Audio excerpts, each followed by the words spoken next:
selamat malam Bang Roman. Halo Ki, selamat malam. Iya, Halo pakai Ilham, Ji. salam kenal, selamat malam. Halo, salam kenal juga Bang Roman.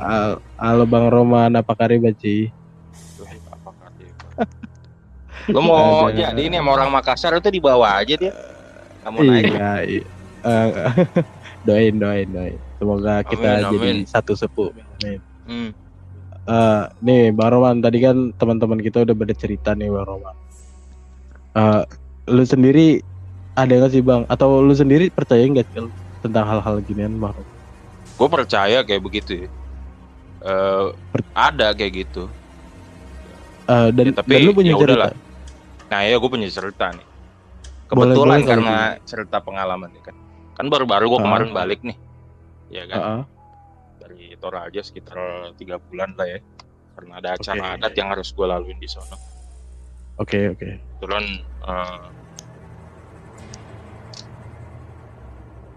makanya bokap gue kan meninggal. Bude lah kalau orang Jawa bilangnya ya. Budenya. Bude gue meninggal.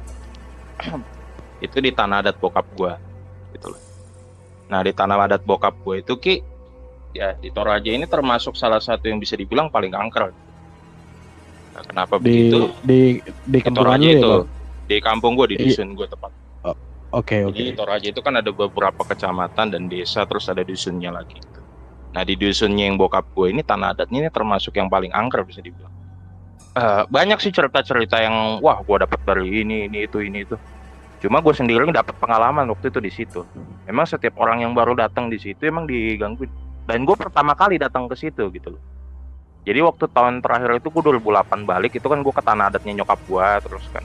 Karena kebetulan kan bokap nyokap gue asli sono. Nah gue tanah adatnya nyokap gue terus. Jadi gue semenjak gue lahir sampai gue dewasa gue belum pernah ke sono nih, ke tanah adatnya bokap gue ini. Nah tapi waktu ke tanah adatnya bokap gue ini, waktu bude gue diupacarain. Nah disinilah ceritanya. Ini kayak kismis ya kan, begini ceritanya. Anjay, oke. Silakan. Nah, jadi tuh kalau ada acara adat misalnya orang meninggal di Toraja itu dikenal dengan Rambu Solo gitu kan. Ya kalau lo lihat di televisi biasa ada yang dipotong kerbau terus kemudian dikubur di batu gitu. Ya itu hal yang lumrah sebenarnya Ki, gitu. Dan beberapa kali juga gue ikutin dari pas gue masih sekolah. Nah cuma ini unik gitu loh. Kenapa gue bilang unik? Karena menyimpan kisah mistis tersendiri buat gue. Jadi ada suatu malam waktu itu, ya kan? Ini proses acara adat ini udah mau hampir selesai. Nah, gue mau niat pergi ke daerah wisata namanya Lolai. Lolai itu jadi negeri negeri di atas awan kalau lo tahu gitu, jadi bisa ngeliat view awan. Tahu. Biasanya banyak kabut-kabut gitu ya bang? Ya, betul. Gue mau ngajak ponakan gue nih sebenarnya. Gue mau ngajak ponakan gue pergi, jadi gue bermalam di sono karena dia yang tahu jalan nih. Jalan di sono tuh seperti apa gitu kan. Nah, ini prosesi adat rangkaian agenda acara adat itu udah selesai. Gue tidur di situ Ki. Gue udah tahu tanah adat itu emang angker gitu. Nah tapi yang konyol gue tuh tidur di namanya lantang lah, kalau kita pondok lah istilahnya kalau bahasa Indonesia. Nah gue tidur tuh di pondok itu tuh. Gue tidur. Yang terjadi tuh, nah ini pertama nih yang aneh. Gue tidur sendiri, ya nggak ada orang, sepi. Tapi anjing tuh melolong terus di situ, kan banyak anjing. Soalnya Nasrani kan banyak, mayoritas ya orang sana tuh. Melolong terus malam-malam, terus kadang-kadang gonggong di situ. Ya udahlah, udah biasa gitu kan. Biasanya kalau anjing melolong gitu ada tanda nggak sih bang? Kalau menurut cerita orang sana? Udah pasti, karena tanah adat gue itu berbeda dengan kampung yang lain. Kenapa gue bilang begitu? Kalau lo kan biasa burung cicit di situ tuh di atas atap-atapnya burung gagak semua cuy. Wak. Anjir. Banyak banget di situ, sampai ada sarangnya burung gagak di situ. Nah, oke ya, tuh gue malam gue tidur. Nah, gue udah agenda ini, ntar besok pagi sekitar jam 3:30 gue udah bilang sama si Ramba namanya ponakan gue. Ramba ntar bangunin om jam 4 kita pergi ke Lolaisan. Oke, ya. Nah, om tidur mana? Sini aja lah. Nggak sama-sama, nggak di sini.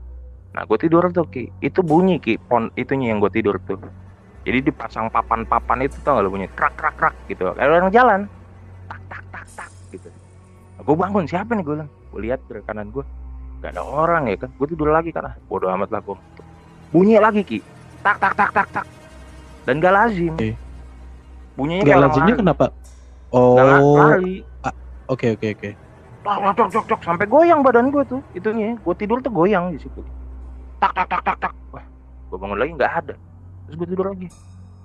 Tak tak tak tak. Wah, gue nggak tenang kan. Gue lihat, jangan-jangan anjing. Wah, anjingnya jauh kagak kesini. Gue lihat ke kanan gue kagak ada. Ya udah kan. Wah, karena gue udah tahu wilayah di situ, ya gue bangunin saudara gue tuh yang udah punya rumah di situ. Ya, gue ketok. Bangunlah tuh salah satu ponakan gue yang cewek. Kenapa om? Itu 2:30 kalau nggak salah. 2:30 waktu Indonesia Tengah ya. Gue ketok. Kenapa om? Bangun om mau bikin kopi. Gue bikin kopi akhirnya. Gue nggak mau tidur. Gue nyalain TV, bodo amat gue kencengin televisi. Sampai jam 4 gue bangunin ponakan gue, bukannya ponakan gue yang bangunin gue. Nah itu hujan tuh, gerimis lah. Gue bangun, gue bilang sama dia, Ramba, bangun kita.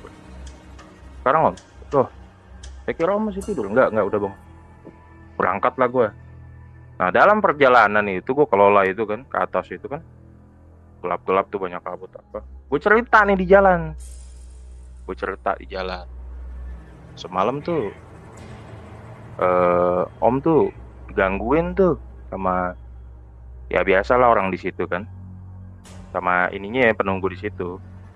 Nah, sampai gue udah di atas, dah nanti aja lah kita cerita di atas. Begitu matahari udah ada agak terbit sedikit, kalian lihat view terus kita ngopi gitu. Nah sampai di atas gue cerita. Nah, karena gue udah tahu emang kisahnya di situ kan. Emang apa aja yang terjadi selama proses rangkaian ini maupun sebelum rangkaian ini, yang udah dari orang yang tinggal di situ, dari saudara-saudara kita yang tinggal di situ. Jadi sebelum acara rangkaian Rambu Solo ini, kita itu nggak pakai acara namanya, istilahnya tariannya Mak Badong, betul nggak? Kalau lu bisa lihat di YouTube tuh, Mak Badong tuh kayak membuat lingkaran, Mak Badong namanya. Mak Badong gimana tuh membuat lingkaran, terus orang pada gandengan tangan terus muter sambil menaikkan pujian, kayak ya kebudayaan animisme tau nggak lo, sinkrotisme gitu. Tahu.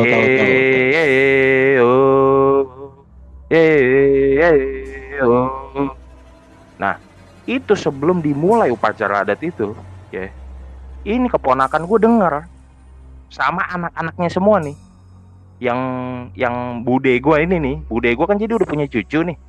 Nah cucunya salah satu keponakan gue ini. Nah itu semua anak-anak dari keturunannya bude gue ini sama pade gue ini itu ngedenger di situ. Tapi orang-orang kayak kita nih yang nggak keturunan darahnya langsung turun ke bawah itu nggak denger. Itu satu cerita dia. Terus kedua ada saudara gue namanya Aaron. Si Aaron itu lahir besar di situ. Nah di sini jadi ada dua penunggu Ki. Dua penunggu itu bisa dibilang yang apa ya, rajanya lah gitu, jawarannya di situ. Nah ini gue udah tahu ini kalau yang ini. Jadi itu siluman, ular Ki, panjang banget, panjang lah pokoknya hampir 1 kilometer, gede banget gitu ya, panjang banget gitu, segede, diameternya segede jalan lah tuh. Ya, Anjir, gede banget. Sekitar diameter itu sekitar 4 meter atau 3 meter 4 meter lah. Wah, gede itu bang. Salah satu penunggu yang di situ bang. Salah satu penunggunya jauh. Salah satu penunggunya yang di bagian. Jadi kalau masuk itu gue seret dari arah timur, gue masuk itu udah ada penunggunya juga di situ. Penunggunya tuh, ntar gue cerita. Nah yang penunggunya yang ular ini nih. Nah yang ular itu tuh panjang banget sampai di kepalanya itu, kepala cewek coy, manusia gitu loh. Rambutnya panjang, bertaring, lidahnya menjulur sambil keluar darah, bertanduk, matanya merah. Lo bayangin dah tuh kayak apa tuh orangnya. Jadi nggak ada badannya, cuma sampai palanya doang, tapi palanya manusia gitu. Nah itu dimimpin saudara gue si Aaron itu. Ceritanya di sana kan Nasrani ya, mayoritas otomatis ya mohon maaf, makannya kan kalau secara Islam non halal gitu kan, ya babi lah gitu tuh. Ya kadang-kadang juga kayak misalnya anjing gitu kan. Nah ini babi ini dipotong sisa-sisa jeroannya dibuang ke danau. Nah di belakang itu ada danau, di situlah dia tempat bersemayam coy. Dibuang ke situ. Malamnya dimimpiin. Itu Aaron itu saudara gue lahir besar di situ. Nggak pernah kejadian apa-apa. Maksudnya dia tahu saudaranya atau apa. Dia pun juga pernah misalnya sekelibat ngelihat atau segala macem. Tapi dianya sendiri nih yang langsung didatengin. Dia mimpi nih, dia udah berkeluarga, dia punya istri, udah punya anak. Gua mau anak lu udah buang isi perut binatang ya ke tempat gua. Dari nenek lu yang udah kurang ajar, sekarang lu mau buang gitu. Lo tau apa yang terjadi? Bangun, istrinya juga cerita ternyata dimimpin juga begitu Ki.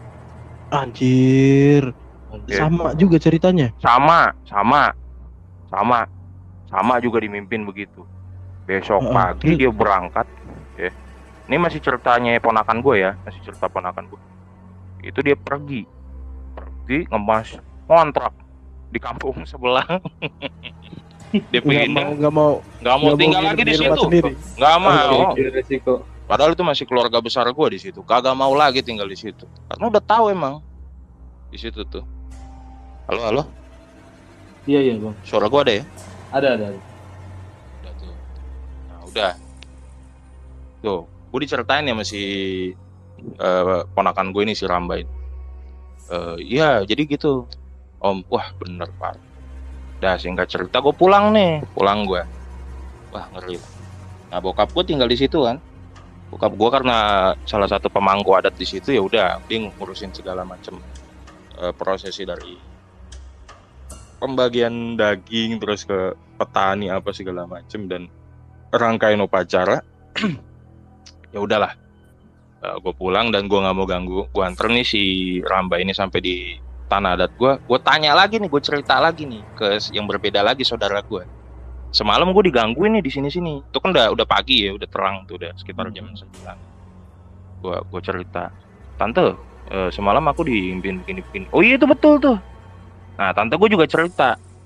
Nah itu di menhir. Jadi tuh ada menhir ya.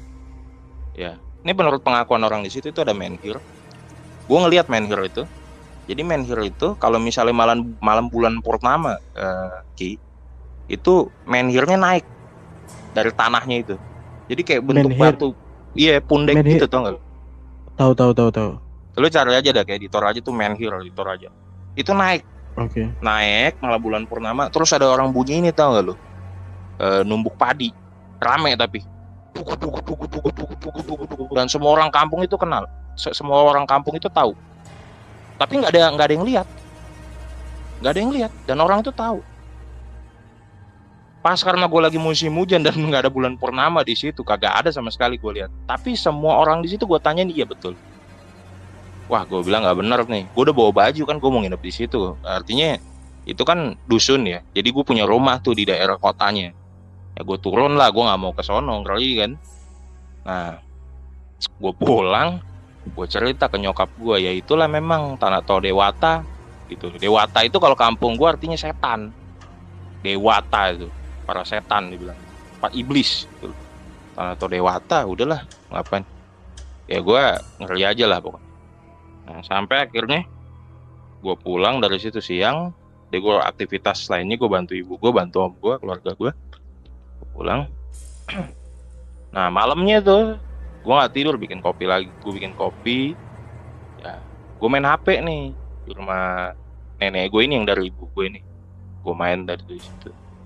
Itu sekitar gue lupa jam berapa, pokoknya lewat jam 12 lah. Nah ini sumpah gue nggak bohong sama lo. Gue liat kunti coy, terbang di depan gue. Sosoknya gimana? Terbang, tapi jauh. Tapi gue cuma lihat ekor mata gue sebelah kanan tuh ada. Dia ketawa coy sambil terbang. Seret sambil terbang ya. Terus anjing-anjing pada gonggong-gonggongin tuh. Tapi pas lewat depan gue dia ketawa. Ketawanya nggak kayak yang di TV-TV Ki. Asli nggak kayak nggak gitu. Dia ketawa gue inget banget. Gitu. Itu langsung bulu kuduk gue merinding dari ujung kaki sampai muka gue semua bro. Biasa mah sampai tangan doang, sampai muka gue merinding. Wah gila gue. Gue bilang usus gitu. Gue coba untuk ini lah, berani gitu kan. Akhirnya gue masuk, set. Ya pas dia udah lewat, anjing tuh gue ngomong, wah. Aku masuk langsung. Pas gue masuk langsung gue ke kamar mandi, gue cuci kaki, cuci muka, sikat gigi, gue tidur. Nah besoknya, nah udah tuh setelah malam itu, besoknya tuh pemakaman. Nah pas pemakaman itu,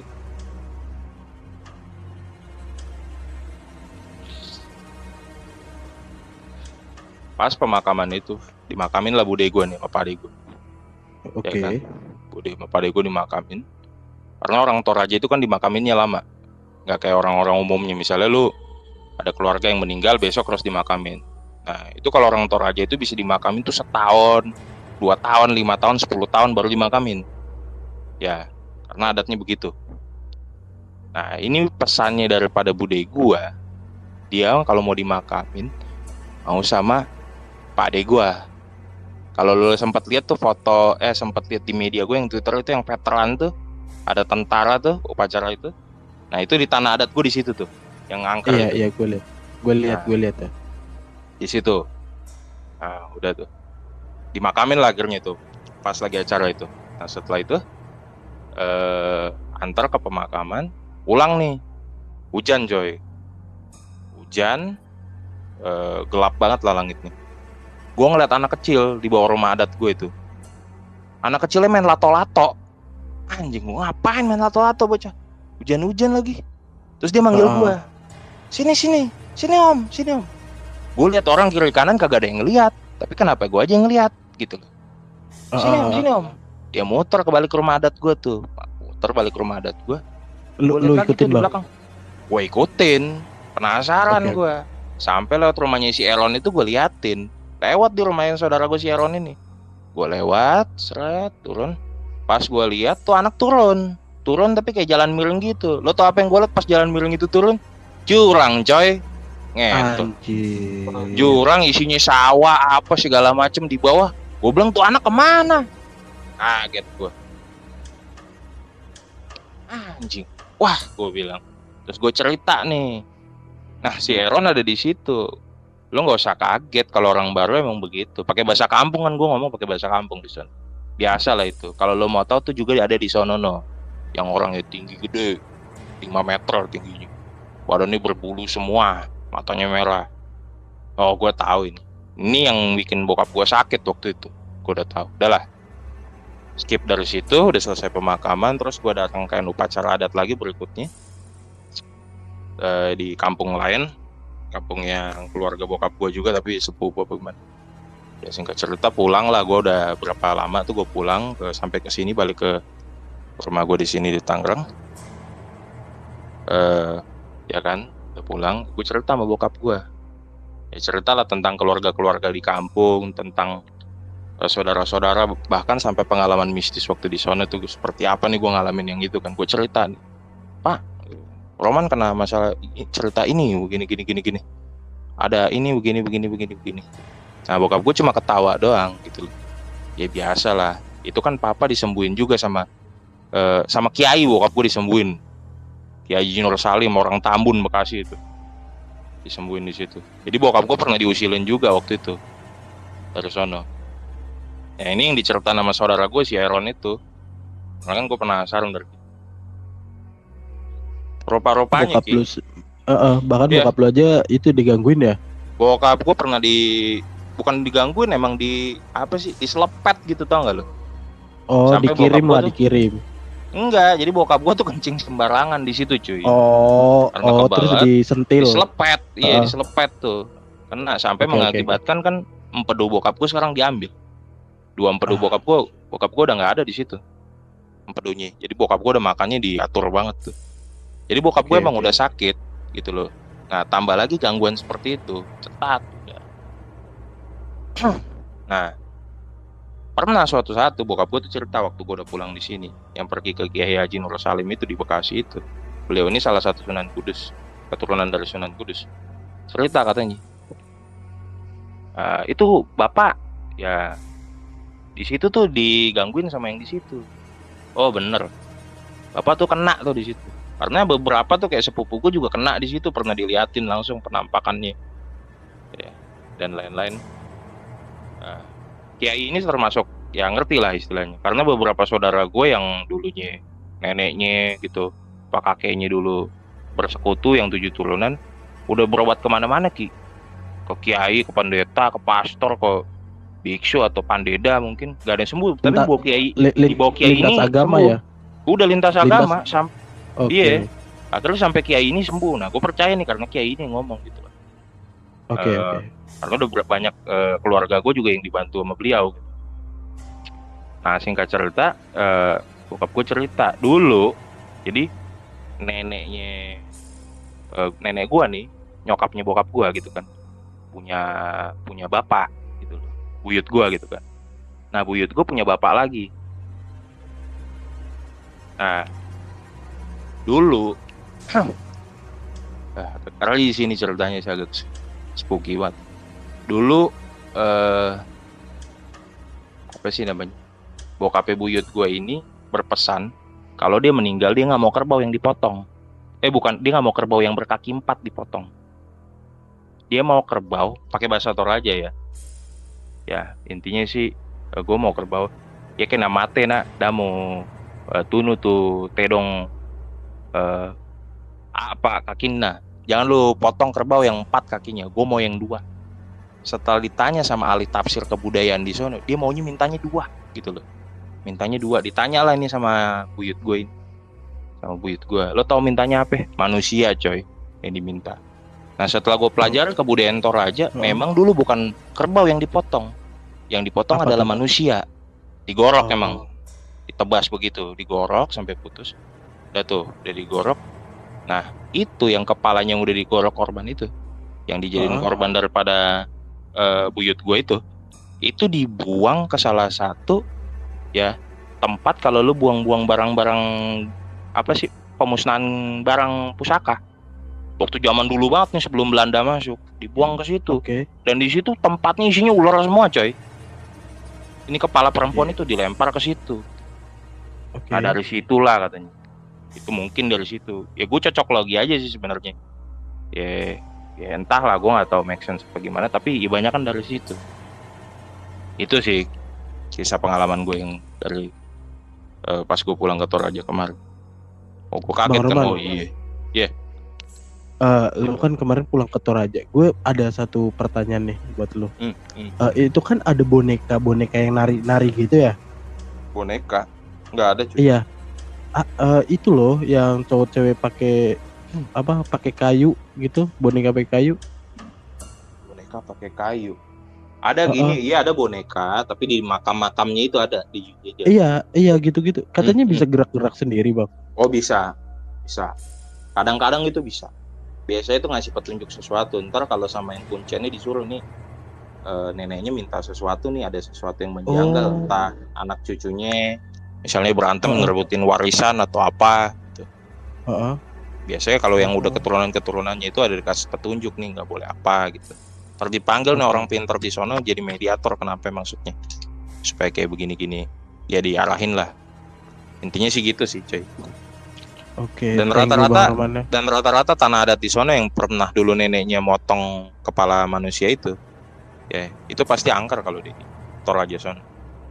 Itu. Gue jujur baru tahu loh kalau ternyata yang dikorbanin dulu itu bukan kerbau. Bukan. Kepala manusia dulu. Itu sih cerita gue. Iya. Thank you banget ya Bang Roman ya. Oke. Sami-sami.